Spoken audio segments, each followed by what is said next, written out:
Boa noite, amada igreja, boa noite, povo de Deus, boa noite a todos. Quero compartilhar com vocês nesta noite um tema muito interessante. Tenho certeza que vai te ajudar, principalmente se você está buscando uma maneira de ser feliz. Então preste atenção naquilo que Deus vai estar falando ao seu coração e que Deus a todos nos abençoe através da explanação da sua palavra. O tema da mensagem é: a sua felicidade está mais perto do que você imagina. Vamos abrir as nossas Bíblias no livro de Gênesis, capítulo 36, o verso 24, que assim nos diz: estes foram os filhos de Zibeão, Aiá e Aná. Foi este Aná que descobriu as fontes de águas quentes no deserto, quando levava para pastar os jumentos de Zibeão, seu pai. Certa ocasião, quando nós estávamos em um retiro, juntamente com a igreja, um casal levou um cãozinho muito bonitinho, branquinho, para estar participando ali daquele retiro junto com eles. Como eles falavam, era a criança que eles tinham. E este cãozinho começou a dar umas voltinhas pelo terreno, e passaram-se alguns minutos, ele então volta para o aconchego da sua dona. Só que quando ele chegou, nós não sabíamos se o cãozinho era todo carrapicho ou o carrapicho era todo cãozinho. Aquela dona ficou assustada em ver o animal como ele estava. E ela passou toda aquela tarde tirando aqueles incômodos carrapichos do pelo do seu animal. Com certeza, aquela senhora detesta carrapichos, não quer vê-los nunca mais na sua vida, como ela sim falou para nós ali. Queridos, se eu fosse perguntar também, principalmente aqueles que trabalham na zona rural, quem já teve uma experiência com esse mato grudento chamado carrapicho, eu tenho certeza que talvez a maioria já tiveram essa experiência desagradável com esse matinho que gruda, espeta, nos incomoda. Entretanto, um suíço que também teve uma experiência parecida com a da senhora que levou aquele animalzinho no retiro, o seu cão também saiu, começou a andar no meio do pasto, e quando o seu cão retornou, ele começou a fazer a mesma coisa que aquela mulher fez, tirar os carrapichos do seu animal. Só que aquilo ali chamou-lhe a atenção, e ele começou então a pesquisar por que aquele mato grudava tanto que ficava difícil dele poder tirá-los do pelo do seu animal. Queridos, após investigar, este homem descobriu o velcro e em 1951 ele o patenteou. Aquilo que nos dá raiva, que nos aborrece, dá uma grande alegria a este inventor da Velcro SA. Todas as vezes que um velcro é aberto, é dinheiro que cai na sua conta. O que nós podemos perceber e ver é que os carrapichos estão sempre nos mesmos lugares, mas apenas um homem foi iluminado para descobrir o seu segredo e fazer com que aquele incômodo pudesse ser revertido na sua fama, no seu sucesso, na sua finança. Nesta noite eu quero trabalhar com você nesta linha de raciocínio, falando que tudo que nós precisamos para a nossa felicidade está mais perto do que pensamos. Lamentavelmente, nem sempre percebemos, vemos ou tomamos posse.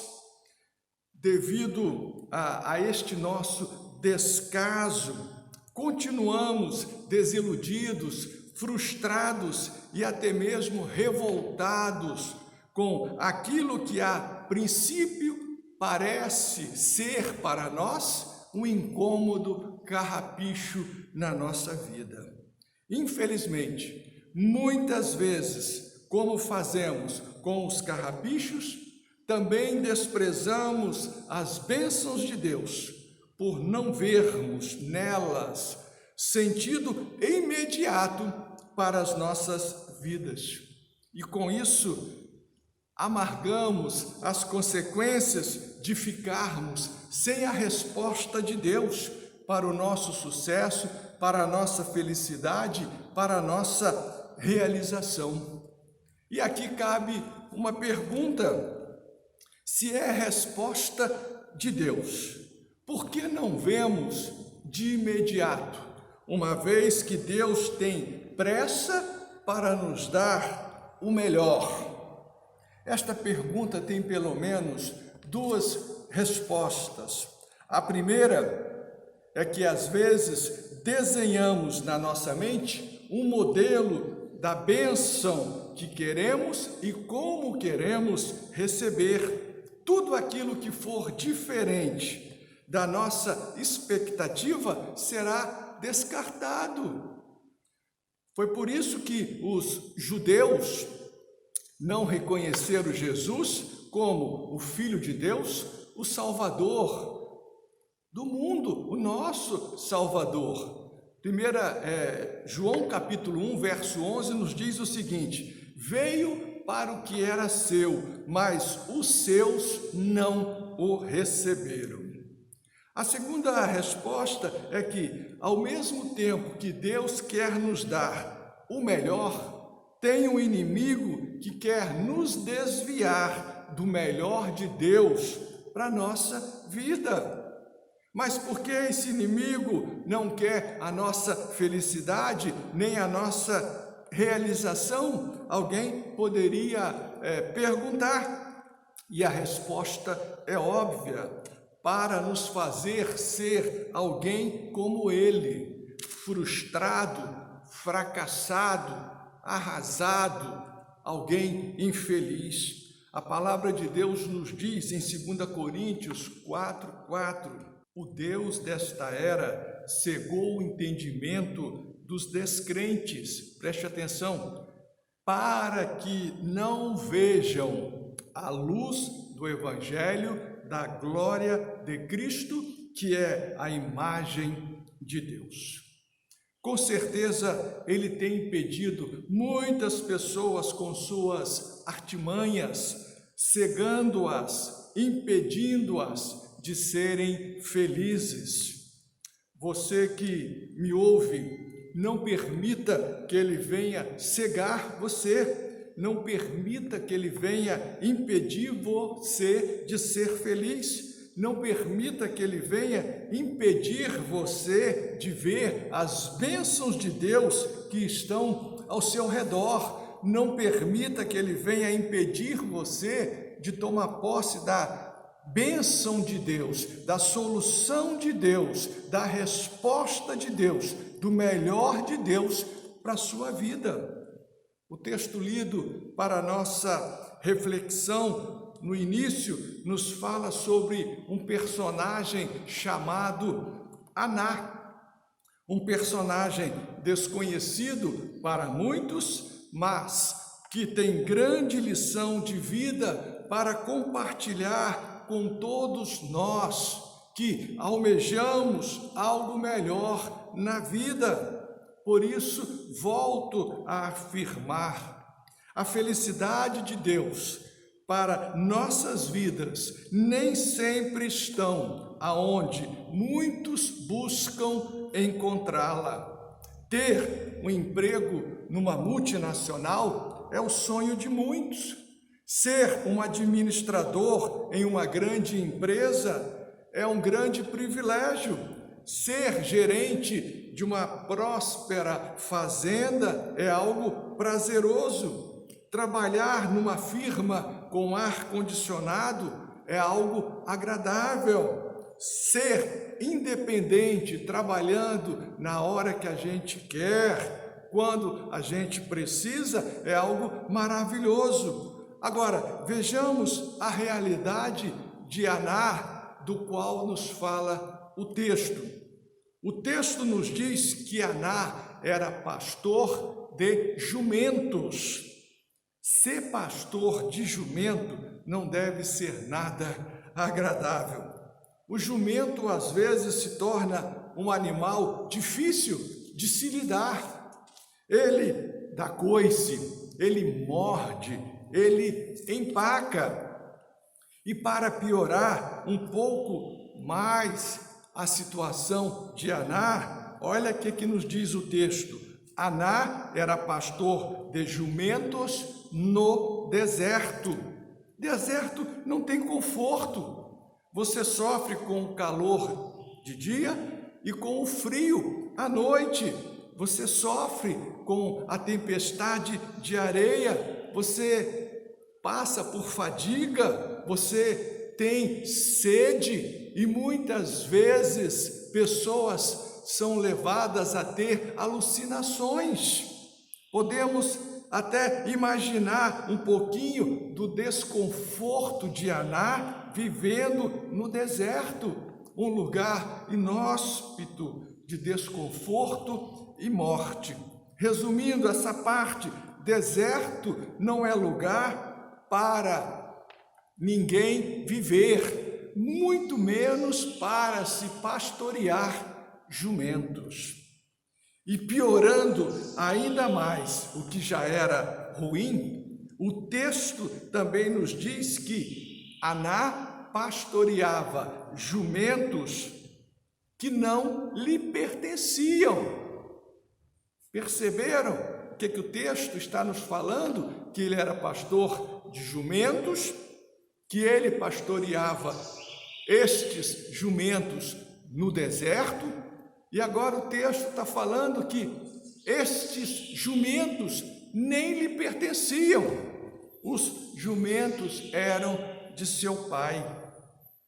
Entretanto, queridos, o que vemos é que, em meio a todo aquele desconforto, Aná estava crendo que Deus poderia revelar para ele algo bom naquele deserto. Talvez você diga, Aná não era normal, como ter esperança num deserto onde não se tem nada de bom?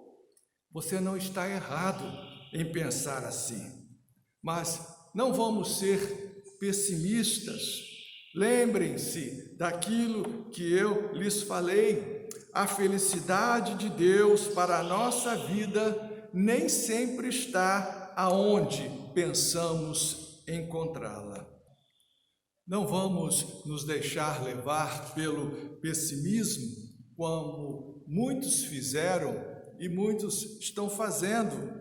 Não vamos pensar como Natanael pensou no início de sua chamada, quando foi convidado por Filipe para ir ao encontro de Jesus, que disse o seguinte para Filipe, João 1,46, pode vir alguma coisa boa de lá? O que muitos ainda não entenderam é que Deus nos surpreende, mesmo quando nós estamos no deserto. O nosso deserto são as circunstâncias adversas com as quais nos deparamos no nosso dia a dia. O que tem feito você sofrer é o seu deserto. O interessante nisto tudo é que o texto não fala deste homem chamado Aná reclamando da vida. Não reclamava porque estava pastoreando jumentos, não reclamava do frio ou do calor no deserto, não reclamava da falta de recursos, não reclamava das adversidades que enfrentava no seu dia a dia. Ele simplesmente começou trabalhando no desconforto, no isolamento do deserto, mas se deixando guiar pelo GPS de Deus. Ou seja, ele permitiu que Deus direcionasse os seus passos no caminho do deserto no qual ele se encontrava. Queridos, ele não tinha recursos, ele não sabia para onde ir, mas ele nos dá uma lição maravilhosa aqui. Ele passou a confiar, a depender naquele que tudo pode, naquele que tudo sabe. Aná tinha convicção de que Deus podia guiá-lo a pastos verdejantes, às águas tranquilas. Aná creu que Deus podia mudar a sua dura realidade de vida, mesmo estando no deserto. E ele estava certo em pensar assim. Deus lhe abriu os olhos. Ele foi conduzido à maior riqueza do deserto.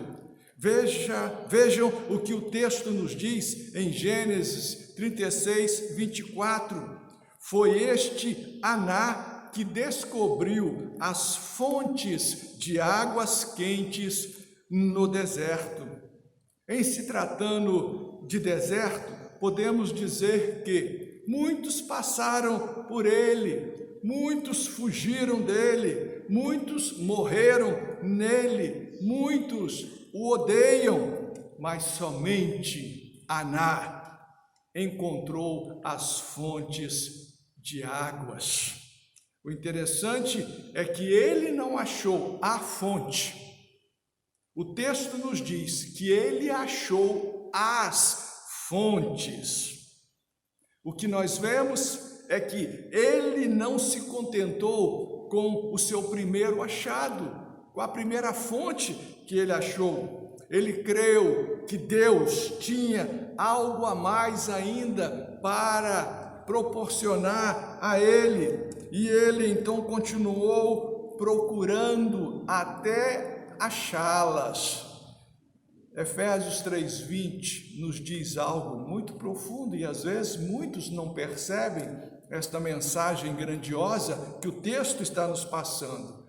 Olha o que diz esse texto: aquele que é capaz de fazer infinitamente mais do que tudo o que pedimos ou pensamos, de acordo com o seu poder que atua em nós. Aquele que é capaz, quem? Deus, de fazer o quê? Fazer muito mais do que nós precisamos, do que nós estamos almejando ter, encontrar, ser. Deus nos leva sempre adiante, Deus nos leva além daquilo que nós pretendíamos chegar, Deus nos dá além daquilo que nós simplesmente queríamos ganhar. Lamentações, capítulo 3, versos 22 e 23 nos diz o seguinte: graças ao grande amor do Senhor é que não somos consumidos, pois as suas misericórdias são inesgotáveis. Querido, que o texto está nos falando, aquilo que vem de Deus para nós é como se nós estivéssemos tirando água de um poço. Quanto mais nós tiramos, mais água vai surgindo ali. Quanto mais Deus nos dá, mais tem Ele para nos dar. Às vezes nós não recebemos as bênçãos que Deus já as tem até mesmo reservadas para nós, porque nos acomodamos e às vezes valorizamos tanto a primeira bênção de Deus que nos esquecemos ou não valorizamos a busca pelas demais bênçãos e pelo Deus que pode nos proporcionar estas bênçãos. Verso 23 nos diz: essas misericórdias que são inesgotáveis se renovam a cada manhã. Perceberam? As bênçãos de Deus são infinitas. Podemos desfrutar delas sempre, não apenas uma vez. Aná creu que algo bom podia acontecer com ele, onde ele estava, onde ele trabalhava, mesmo ele estando no deserto. Queridos, sabe o que eu aprendo aqui? Deus tem muitas fontes termais para nos mostrar no nosso deserto da vida. A fonte que você precisa encontrar para lhe proporcionar felicidade está mais perto do que você imagina. Nesta noite, Deus pode abrir os seus olhos para que você veja a resposta para a sua felicidade, para o seu sucesso. Permita que Deus transforme os malefícios dos carrapichos que te incomodam na razão do seu viver, da sua alegria, da sua felicidade de forma plena. Permita que Deus lhe mostre a solução para a sua crise. Permita que Deus te conduza à fonte da água da vida, para que você não venha a morrer desidratado nesse deserto da morte. O milagre de Deus pode te alcançar. Como você está? Como você se encontra? Deus pode abrir os seus olhos para que você veja aquilo que de fato vai ser a resposta que você precisa, que você almeja, que você quer, que você busca encontrar. Deus pode mudar o rumo da sua história nesta noite. Creia, as bênçãos de Deus estão mais perto do que você imagina. Permita que Deus te conduza até elas. Que Deus te abençoe, que Deus nos abençoe. Amém e amém. Você já parou para pensar no que Deus pode fazer por você? Você já parou para pensar que Ele tem poder? Sei que a luta é grande, que o caminhar pesa em você, que as barreiras te sufocam, você quer se esconder. Deixa Deus te moldar, deixa Deus trabalhar, que a vitória vem no caminhar. Deixa Deus te